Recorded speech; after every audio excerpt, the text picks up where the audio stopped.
You're listening to Bark and Wag's 15-Minute Vet Talk.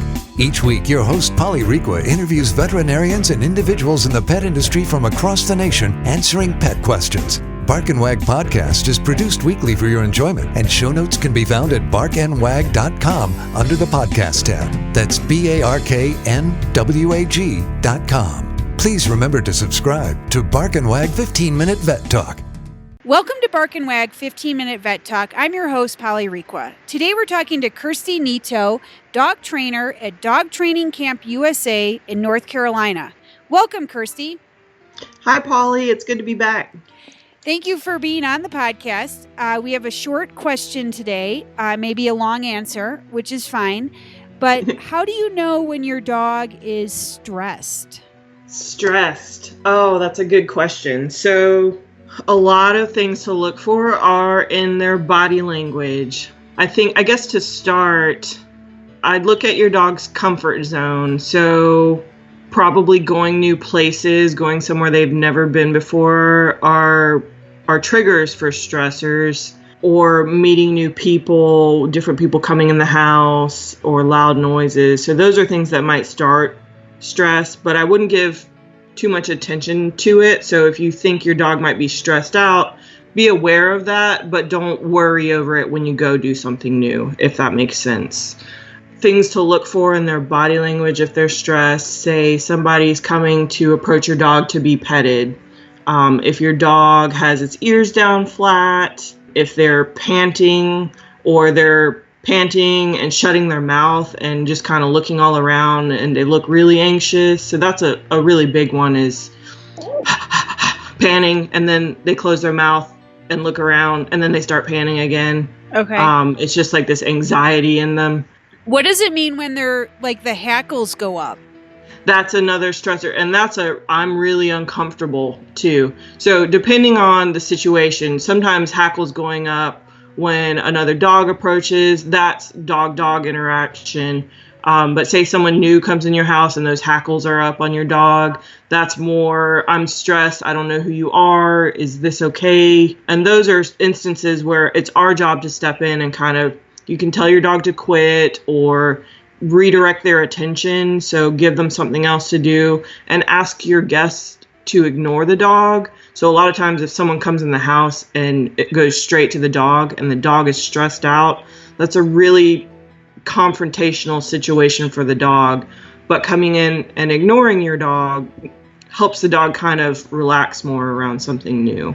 So the hackles up are a big stress indicator. If they are clearly avoiding, so say someone comes up and your dog is turning his head away or trying to hide behind you, or they just turn around completely. It's, I'm ignoring you, I don't want anything to do with that. And that's okay, because you don't want to force your dog into something that they're already showing us they're uncomfortable with. Or if someone's reaching in to pet your dog and they clearly avoid, that's a good indicator of stress. I'm trying to think of, there are so many. Well, I'm sure like if they have digestive problems. Yeah. Maddie is going to training after having all these podcasts with you. I realize that maybe it might be part owner, part dog issues. And whenever we walk in the room, she's like super excited because it's also where doggy daycare is. And then as soon as we go into this one room where the training room is, her ears like it's so strange. They go against her head and then they kind of perk out. And he said, oh, she's having, she's stressed and has anxiety. So I thought that was kind of interesting. Yeah, and those actions, that's something to be aware of, I think, but not giving too much attention to. So if she's, stressed like that, we're not going to totally stop what we're doing, but we're not going to sit there and coddle her or try to make her feel better. What's more important to do is to stand tall and keep going about your business so she sees, oh, nothing bad is happening. It's okay to be here. So sometimes that stress just starts out when they're in a new place, but they quickly get over it when they start to look at their person and see that their person is comfortable and confident. And you're also not forcing her into anything. You're not hurting her. It's a very relaxed situation. And what about the eyes? If you can see like the whites of your dog's eyes. So some dogs are just really, really anxious and they're looking all around. And those are big indicators. So I guess different levels of stress, sometimes they're just a little bit stressed out and anxious. But if they're showing signs where they're clearly avoiding, they have their hackles up, you can see the whites of their eyes. If they're panting and they shut their mouth really fast, a lot of times those are indicators that I'm really stressed out, and if you push me farther, I'm going to bite or snap. So if you see it escalating or you feel like, okay, my dog is really freaking out, take them out of the situation, but try again later. But at the same time, use your judgment. So if you feel like, okay, you're a little bit stressed out, but it's not a big deal, and we're going to work through this and have fun. But if your dog seems over the top, whites of the eyes popping out and extreme panting, avoidance, those are okay, maybe let's take a break and go do something different. So every dog is a little bit different, and different situations are going to trigger different things. I don't think I've ever seen Chuck stressed. I don't know, maybe when we go to the vet. But that is Maddie. We had one dog trainer that was pretty strict, and she's quite a diva, and she would start licking her lips obsessively. Yes, that's another one.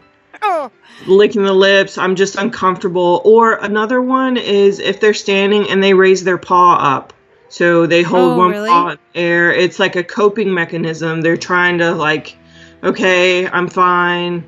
And they'll raise a paw, or they might step down and step on the other paw. And one big thing that I tell everybody, if your dog is stressed out, don't tell them it's okay. So sometimes people want to help their dog feel better, and they'll say it's okay.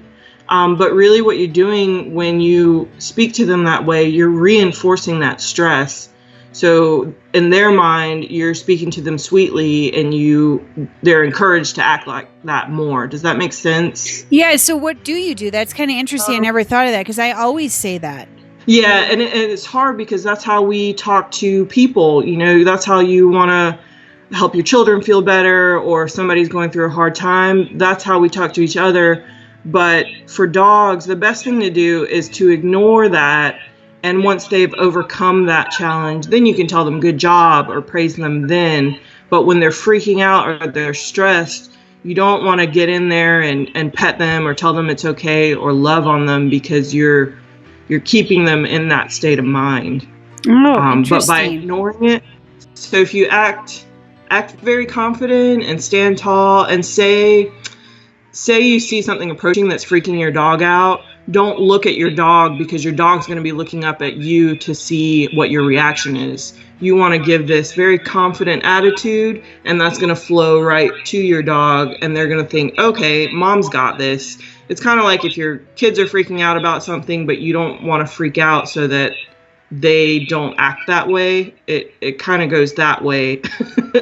You're that calm for them, and they look up to you and they're like, oh, okay, this isn't that bad. And then after they've overcome that, then, oh, that's a good job, good boy or good girl, and love on them. But once they've gotten through that. So that's one big thing that I tell everybody, because in the dog world, being freaked out, being anxious, being nervous or skittish, afraid, another dog would attack that. They would want to correct that, because that would mean that we don't get to eat, or we're going to get caught if we're in the wild. So it's something that dogs want to fix.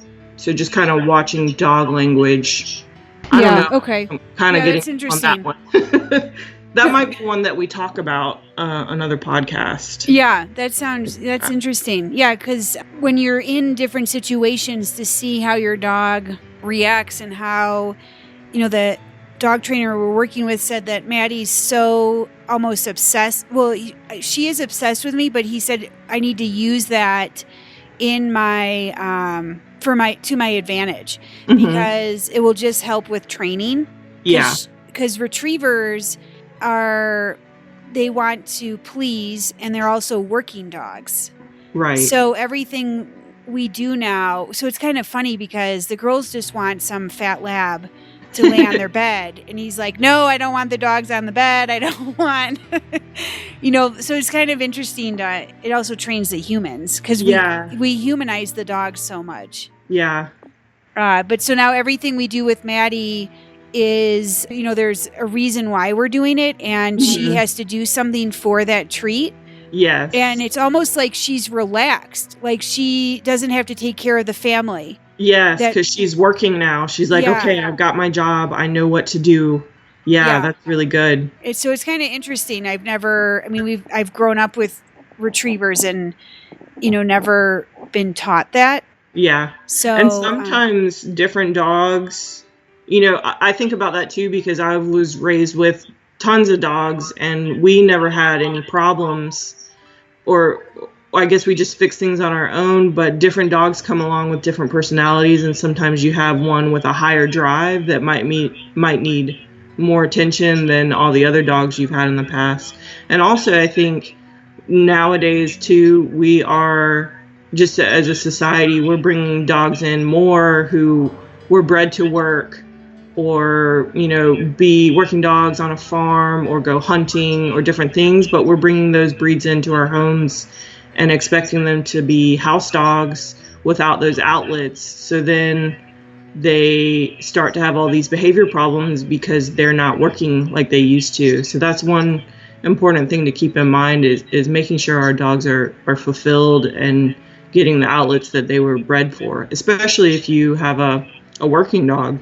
Yeah, well, and that's what he said.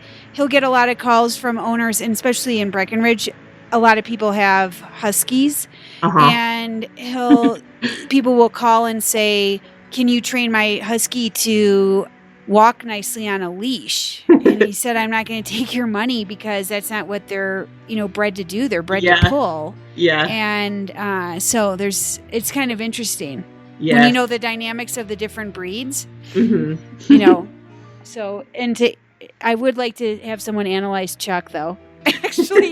Actually, I had a psychic on the podcast, and I'm going to have her back to do a reading of Chuck, which, cool. I can only imagine it's eat, sleep. Yeah.